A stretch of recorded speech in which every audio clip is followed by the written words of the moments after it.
Shalom Jemaat GBI Jerusalem, Alkitab suara hari ini terdapat dalam Kejadian pasal 43 sampai 45. Kejadian pasal 43. Tetapi hebat sekali kelaparan di negeri itu.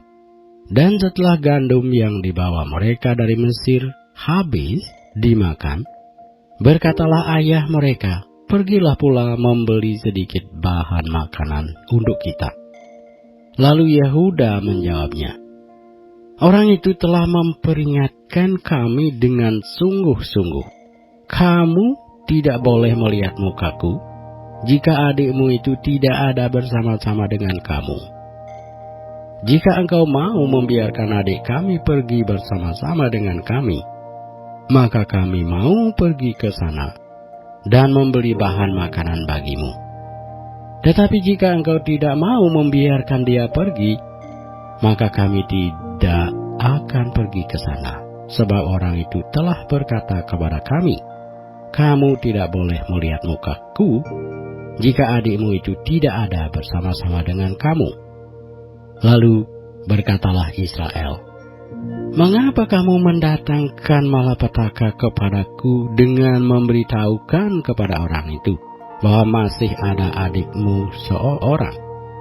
Jawab mereka, 'Orang itu telah menanyai kami dengan seksama tentang kami sendiri dan tentang anak saudara kita. Masih hidupkah ayahmu? Adakah adikmu lagi?' Dan kami telah memberitahukan semuanya kepadanya seperti yang sebenarnya. Bagaimana kami dapat menduga bahwa ia akan berkata, 'Bawalah kemari adikmu itu'?" Lalu berkatalah Yehuda kepada Israel ayahnya, "Biarkanlah anak itu pergi bersama-sama dengan aku. Maka kami akan bersiap dan pergi supaya kita tetap hidup dan jangan mati, baik kami maupun engkau dan anak-anak kami. Akulah yang menanggung dia. Engkau boleh menuntut dia daripadaku. Jika aku tidak membawa dia kepadamu dan menempatkan dia di depanmu, maka akulah yang berdosa terhadap engkau untuk selama-lamanya. Jika kita tidak berlambat-lambat, maka tentulah kami sekarang sudah 2 kali pulang." Lalu Israel ayah mereka berkata kepadanya, "Jika demikian perbuatlah begini, ambillah hasil yang terbaik dari negeri ini dalam tempat gandummu dan bawalah kepada orang itu sebagai persembahan sedikit balsam dan sedikit madu, damar dan damar ladan, buah kemiri dan buah badam. Dan bawalah uang 2 kali lipat banyaknya uang yang telah dikembalikan ke dalam mulut karung-karungmu itu, haruslah kamu bawa kembali. Mungkin itu suatu kehilafan. Bawalah juga adikmu itu. Bersiaplah dan kembalilah pula kepada orang itu. Allah yang Maha Kuasa kiranya membuat orang itu menaruh belas kasihan kepadamu, supaya ia membiarkan saudaramu yang lain itu beserta Benyamin kembali. Mengenai aku ini, jika terpaksa aku kehilangan anak-anakku, biarlah juga kehilangan." Lalu orang-orang itu mau ngambil persembahan itu dan mau ngambil uang 2 kali lipat banyaknya, beserta Benyamin juga. Mereka bersiap dan pergi ke Mesir. Kemudian berdirilah mereka di depan Yusuf. Ketika Yusuf melihat Benyamin bersama-sama dengan mereka, berkatalah ia kepada kepala rumahnya, "Bawalah orang-orang ini ke dalam rumah. Sembelihlah seekor hewan dan siapkanlah itu, sebab orang-orang ini akan makan bersama-sama dengan aku pada tengah hari ini." Orang itu melakukan seperti yang dikatakan Yusuf, dan dibawanyalah orang-orang itu ke dalam rumah Yusuf. Lalu ketakutanlah orang-orang itu karena mereka dibawa ke dalam rumah Yusuf. Kata mereka, "Yang menjadi sebab kita dibawa ke sini ialah perkara uang yang dikembalikan ke dalam karung kita pada mulanya itu, supaya kita disergap dan ditangkap, dan supaya kita dijadikan budak, dan keledai kita diambil. Karena itu mereka mendekati kepala rumah Yusuf itu, dan berkata kepadanya di depan pintu rumah, "Mohon bicara Tuan, kami dahulu datang kemari untuk membeli bahan makanan.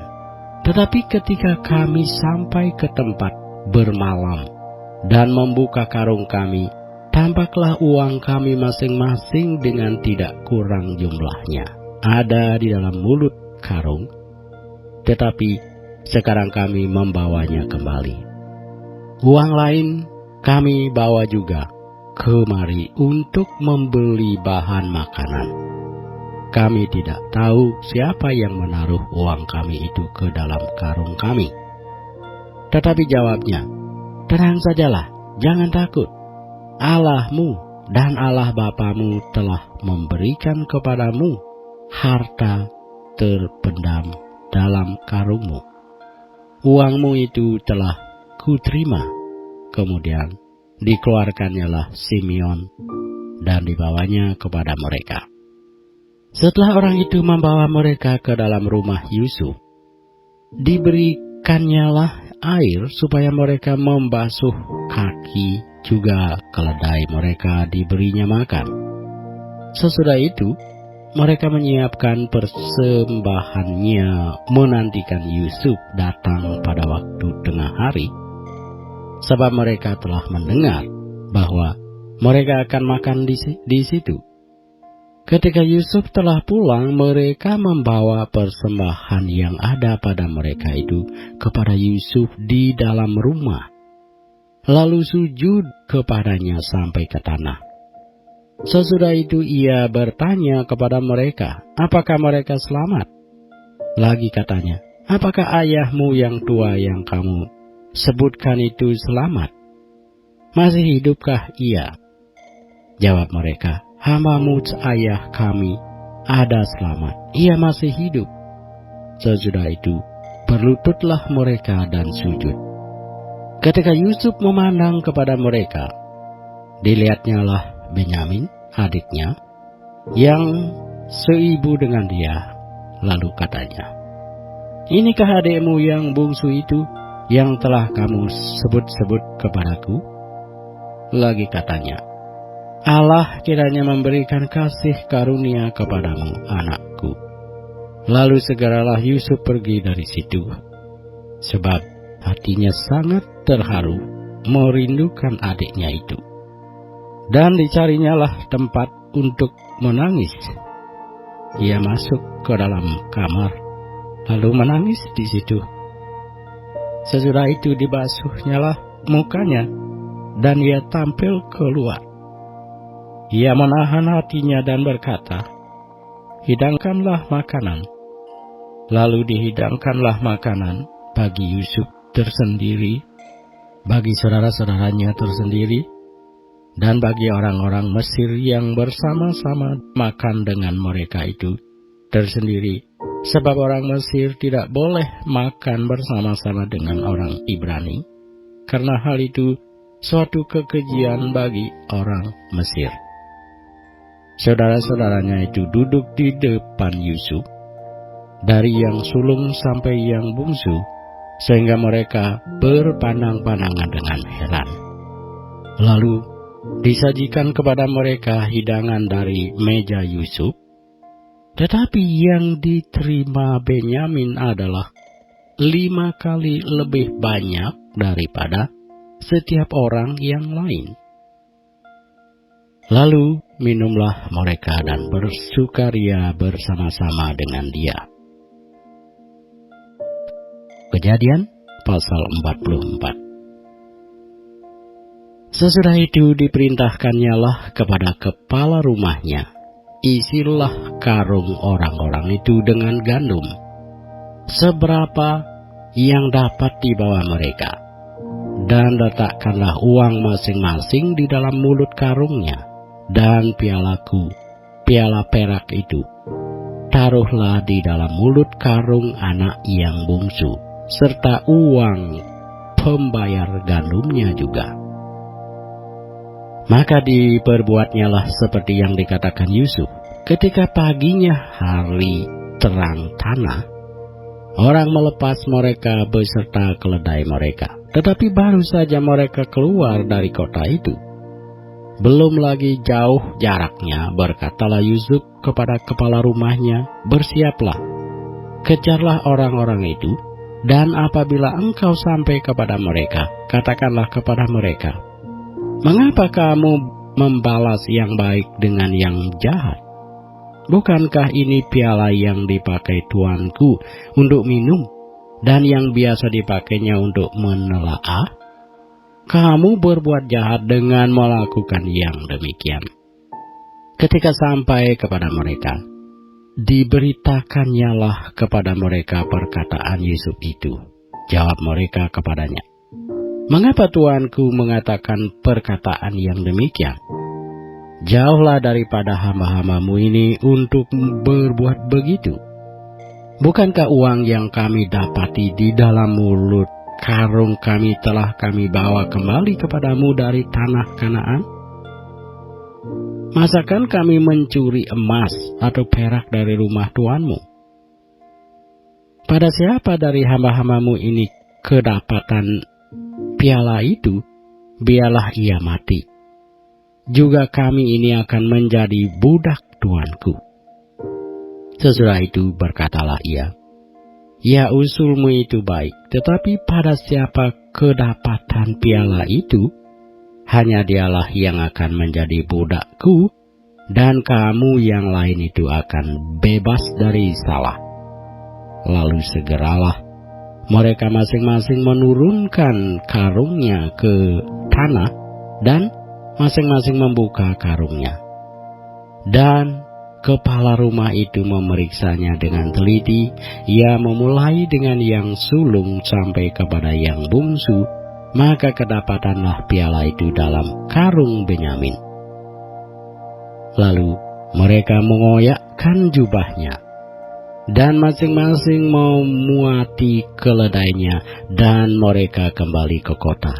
Ketika Yehuda dan saudara-saudaranya sampai ke dalam rumah Yusuf, Yusuf masih ada di situ. Sujudlah mereka sampai ke tanah di depannya. Berkatalah Yusuf kepada mereka, "Perbuatan apakah yang kamu lakukan ini? Tidakkah kamu tahu bahwa seorang yang seperti aku ini pasti dapat menelaah?"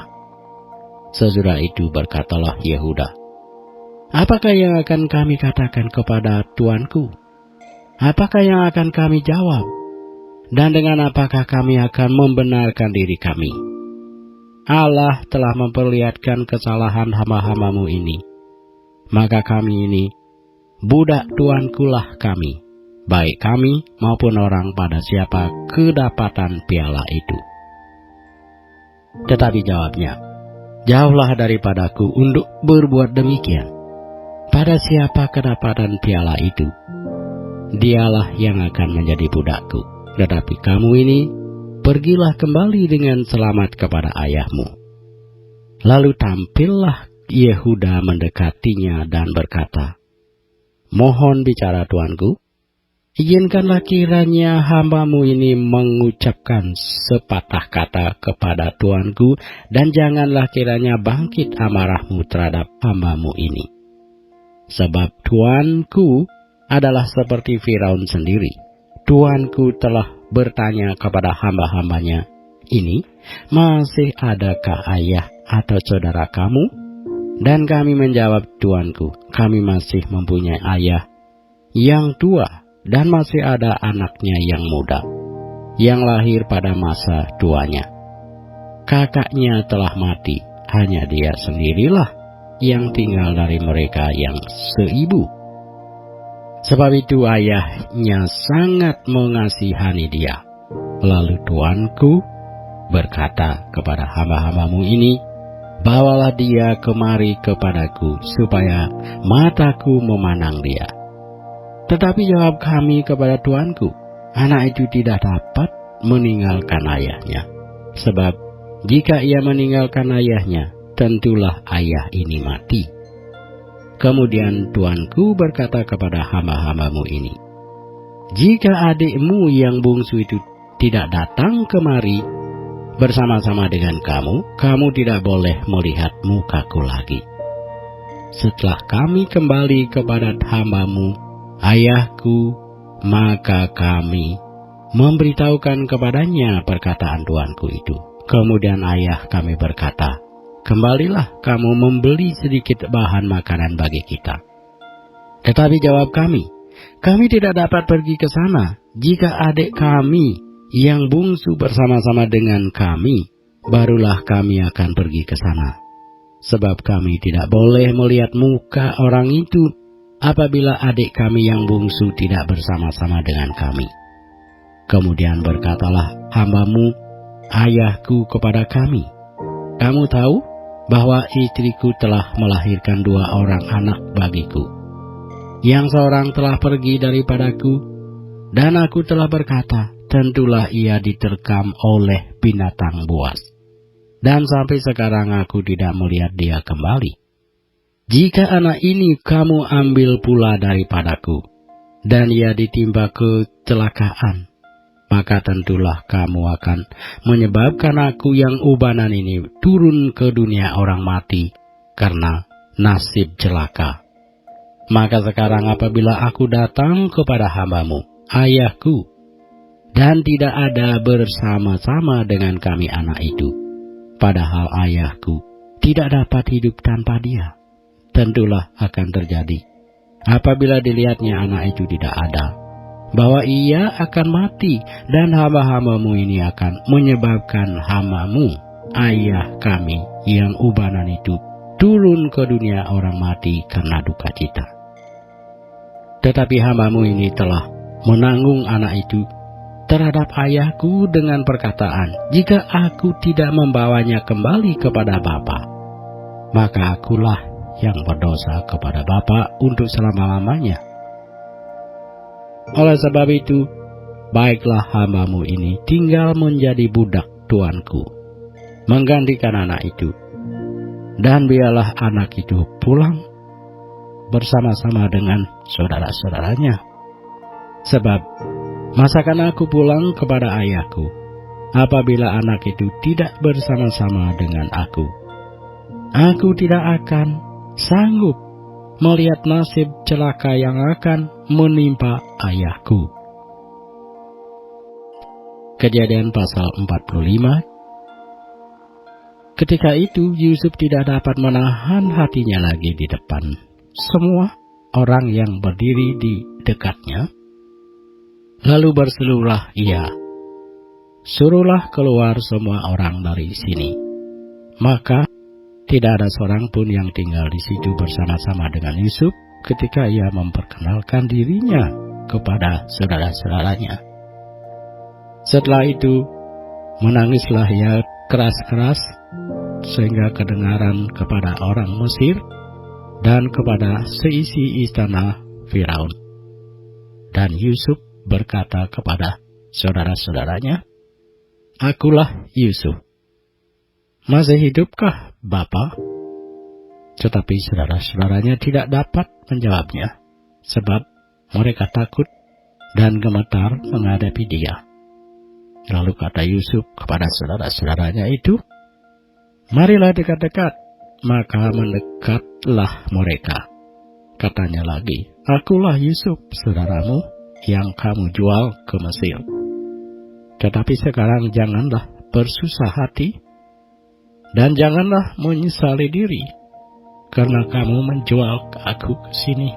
Sebab untuk memelihara kehidupanlah Allah menyuruh aku mendahului kamu. Karena telah 2 tahun ada kelaparan dalam negeri ini, dan selama 5 tahun lagi orang tidak akan membajak atau menuai. Maka Allah telah menyuruh aku mendahului kamu untuk menjamin kelanjutan keturunanmu di bumi ini, dan untuk memelihara hidupmu, sehingga sebagian besar daripadamu tertolong. Jadi bukanlah kamu yang menyuruh aku ke sini, tetapi Allah, Dialah yang telah menempatkan aku sebagai bapa bagi Firaun dan tuan atas seluruh istananya, dan sebagai kuasa atas seluruh tanah Mesir. Segeralah kamu kembali kepada bapa, dan katakanlah kepadanya, beginilah kata Yusuf anakmu, Allah telah menempatkan aku sebagai tuan atas seluruh Mesir. Datanglah mendapatkan aku. Janganlah tunggu-tunggu. Engkau akan tinggal di tanah Gosen dan akan dekat kepadaku, engkau serta anak dan cucumu, kambing domba dan lembu sapimu, dan segala milikmu. Di sanalah aku memelihara engkau, sebab kelaparan ini masih ada 5 tahun lagi, supaya engkau jangan jatuh miskin bersama seisi rumahmu dan semua orang-orang yang ikut serta dengan engkau. Dan kamu telah melihat dengan mata sendiri, dan saudaraku Benyamin juga, bahwa mulutku sendiri mengatakannya kepadamu. Sebab itu ceritakanlah kepada bapa segala kemuliaanku di negeri Mesir ini, dan segala yang telah kamu lihat. Kemudian segeralah bawa bapa kemari. Lalu dipeluknyalah leher Benyamin, adiknya itu, dan menangislah ia. Dan menangis pula lah Benyamin pada bau Yusuf. Yusuf mencium semua saudara-saudaranya itu dengan mesra, dan ia menangis sambil memeluk mereka. Sesudah itu barulah saudara-saudaranya bercakap-cakap dengan dia. Ketika dalam istana Firaun terdengar kabar bahwa saudara-saudara Yusuf datang, hal itu diterima dengan baik oleh Firaun dan pegawai-pegawainya. Lalu berkatalah Firaun kepada Yusuf, katakanlah kepada saudara-saudaramu, buatlah begini. Muatilah binatang-binatangmu dan pergilah ke tanah Kanaan. Jemputlah ayahmu dan seisi rumahmu dan datanglah mendapatkan aku. Maka aku akan memberikan kepadamu apa yang paling baik di tanah Mesir, sehingga kamu akan mengecap kesuburan tanah ini. Selanjutnya engkau mendapat perintah mengatakan kepada mereka, buatlah begini. Bawalah kereta dari tanah Mesir untuk anak-anakmu dan istri-istrimu. Jemputlah ayahmu dari sana dan datanglah kemari. Janganlah kamu merasa sayang meninggalkan barang-barangmu, sebab apa yang paling baik di seluruh tanah Mesir ini adalah milikmu. Demikianlah dilakukan oleh anak-anak Israel itu. Yusuf memberikan kereta kepada mereka menurut perintah Firaun, juga diberikan kepada mereka bakal di jalan. Kepada mereka masing-masing diberikannya sepotong pesalin, dan kepada Benyamin diberikannya 300 uang perak dan 5 potong pesalin. Di samping itu kepada ayahnya dikirimkannya 10 ekor keledai jantan, dimuati dengan apa yang paling baik di Mesir. Lagi pula seluruh ekor keledai betina, dimuati dengan gandum dan roti dan makanan untuk ayahnya dalam perjalanan. Kemudian ia melepas saudara-saudaranya, serta berkata kepada mereka, janganlah berbantah-bantah di jalan. Demikianlah mereka pergi dari tanah Mesir dan sampai di tanah Kanaan kepada Yakub, ayah mereka. Mereka menceritakan kepadanya, Yusuf masih hidup. Bahkan dialah yang menjadi kuasa atas seluruh tanah Mesir. Tetapi hati Yakub tetap dingin, sebab ia tidak dapat mempercayai mereka. Tetapi ketika mereka menyampaikan kepadanya segala perkataan yang diucapkan Yusuf, dan ketika dilihatnya karena yang dikirim oleh Yusuf untuk menjemputnya, maka bangkitlah kembali semangat Yakub, ayah mereka itu. Kata Yakub, cukuplah itu. anakku Yusuf masih hidup. Aku mau pergi melihatnya sebelum aku mati.